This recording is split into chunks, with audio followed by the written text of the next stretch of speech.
शोषित, वंचित आणि कष्टकरी समाजाच्या भावना आपल्या साहित्य व लेखणीतून प्रभावीपणे मांडणारे, तसेच स्वातंत्र्य चळवळ आणि संयुक्त महाराष्ट्र चळवळीतील अग्रगण्य व्यक्तिमत्व असलेले लोकशाहीर अण्णाभाऊ साठे यांच्या जयंतीनिमित्त आमदार आशुतोष काळे यांनी कोपरगाव येथील लोकशाहीर अण्णाभाऊ साठे स्मारकास पुष्पहार अर्पण करून अभिवादन केले। यावेळी आमदार आशुतोष काळे यांनी लोकशाहीर अण्णाभाऊ साठे यांच्या सामाजिक, साहित्यिक आणि लोकजागृतीच्या कार्याचा गौरव करत त्यांच्या विचाराचा वारसा पुढील पिढीपर्यंत पोहोचवण्याची गरज असल्याचे सांगितले।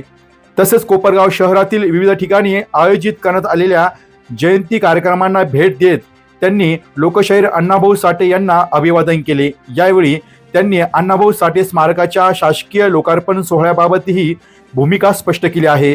समाज बांधव आणि स्मारक समिती जो निर्णय घेईल तो मान्य असून सर्वांच्या सहमतीने लवकरात लवकर योग्य निर्णय घेऊन स्मारकाचा लोकार्पण सोहळा पार पडावा अशी अपेक्षा त्यांनी व्यक्त केली आहे। या प्रसंगी राष्ट्रवादी काँग्रेसचे नगरसेवक, पदाधिकारी, कार्यकर्ते तसेच समाज बांधव मोठ्या संख्येने यावेळी उपस्थित होते। अण्णाभाऊ साठेंची आज जयंती आहे आणि त्यांना अभिवादन करण्यासाठी राष्ट्रवादी काँग्रेस पार्टीचे आम्ही सर्व कार्यकर्ते या ठिकाणी उपस्थित आहोत। जो संदेश लोकशाहीर अण्णाभाऊ साठे यांनी नुसता मातंग समाज नाही तर सर्वच समाजाला दिला का जात महत्वाची नाहीये, आपण आपलं कर्तृत्व सिद्ध केलं पाहिजे। त्या हिशोबाने आपण सर्वांनी मिळून त्यांनी जो दिलेला संदेश आहे की श्रम करा, स्वाभिमानाने जगा, या ब्रीद वाक्यावर त्या ठिकाणी आपलं जीवन व्यतीत केलं पाहिजे। ही खरी श्रद्धांजली लोकशाहीर अण्णाभाऊ साठेंना होईल असं मी मानतो। आपल्या सर्वांच्या वतीने पुन्हा एकदा मी त्यांच्या स्मृतींना विनम्र अभिवादन करतो आणि जयंतीच्या शुभेच्छा सर्वांना देतो। धन्यवाद। दादा, काल मोकार जनावरांच्या हल्ल्यात एक तरुणाचा मृत्यू झाला आहे, काय आता नगर विषयी तुम्हाला काही निमंत्रण वगैरे काही आलंय का? मी आता समस्त मातंग समाज ज्यावेळेस उपोषणाला बसलं होतं त्यावेळेस त्यांच्या मागण्या होत्या का या स्मारकाचं अनावरण त्या ठिकाणी झालं पाहिजे, तसेच लोकशाहीर अण्णाभाऊ साठे नाट्यगृहाचंही काम झालं पाहिजे, तसेच तिसरी काय मागणी होती, सभागृह आपल्या या स्मारकाच्या मागे झालं पाहिजे। तर त्या संदर्भात जे उपोषण करते होते मी त्यांना सांगितलं का आपण समाजामध्ये बसून आपली जी काही स्मारक कमिटी झालेली आहे आपण त्या कमिटीमध्ये चर्चा करावी, समाजामध्ये चर्चा करा, तुम्हाला कशा पद्धतीने कार्यक्रम करायचा आहे तुम्ही ठरवा, नगरपालिकेला ते कळवा, नगरपालिका सर्व व्यवस्था त्या ठिकाणी करेल। त्यावेळेस सीओ पण होते आणि तसंच जो काही निधी आपण नाट्यगृहाला मंजूर केलेला होता त्या संदर्भात ती काही जमीन जी लीजवर नगरपालिकेला मिळालेली त्याचं लीजचं प्रकरण शासनाकडे प्रलंबित होतं, त्याचा पाठपुरावा चालू आहे। प्रशासनही करतंय, मी पण त्या ठिकाणी पाठपुरावा करतोय। जसं लीजचं प्रकरण त्या ठिकाणी म्हणजे लीज मंजूर होईल, आपल्याला भाडे करार वाढून मिळेल तर त्या कामाचं शुभारंभ किंवा भूमिपूजन आपल्याला करता येईल, त्याचं टेंडर प्रक्रिया करता येईल।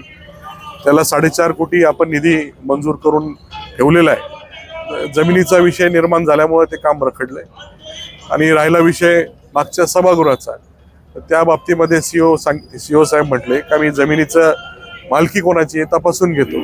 या सर्व गोष्टी त्या दिवशी त्यांना मी सांगितलेल्या होत्या आणि आता समाजाने आणि त्या कमिटीने निर्णय घ्यायचा आहे का त्यांना कशा पद्धतीने त्या ठिकाणी कार्यक्रम घ्यायचा आहे, ते सांगतील त्या पद्धतीने नगरपालिका कार्यक्रम घेईल। आणि त्यांनी जर नगरपालिकेने जर मला आमंत्रित केलं, त्या कमिटीने मान्यता दिली व तुम्ही कार्यक्रमाला येऊ शकता, निश्चितपणाने मी त्या कार्यक्रमाला उपस्थित राहील।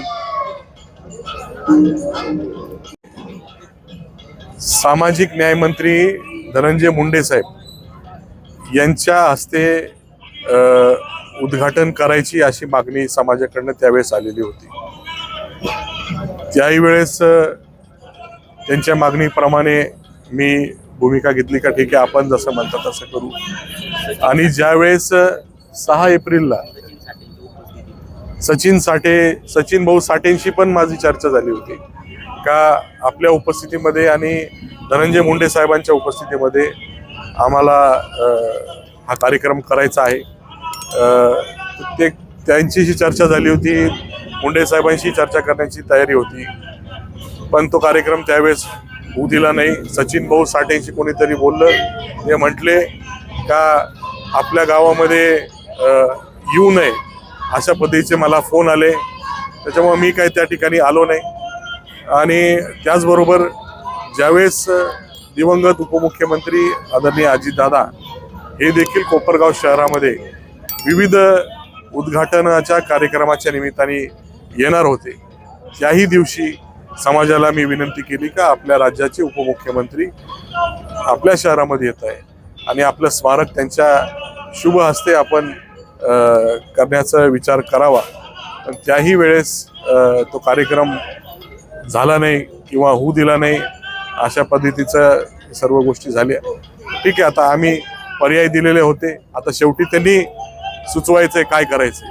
अनेक कार्यक्रम करण्यासाठी पर्याय दिलेले असताना आतापर्यंत ते कार्यक्रम झाले नाही. ठीक आहे, समाजाचा निर्णय येतो तो आम्ही मान्य केला आणि आता सुद्धा समाजावर आम्ही ठेवलेलं आहे.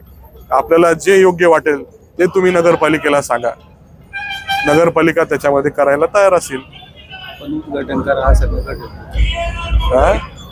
डी न्यूज वृत्तवाहिनी सामाजिक, शैक्षणिक, राजकीय, धार्मिक, सहकार, सांस्कृतिक, कृषी या सर्व चालू घडामोडींचा वेध घेणारी वृत्तवाहिनी. डी न्यूज वृत्तवाहिनी, वेध वर्तमानाचा.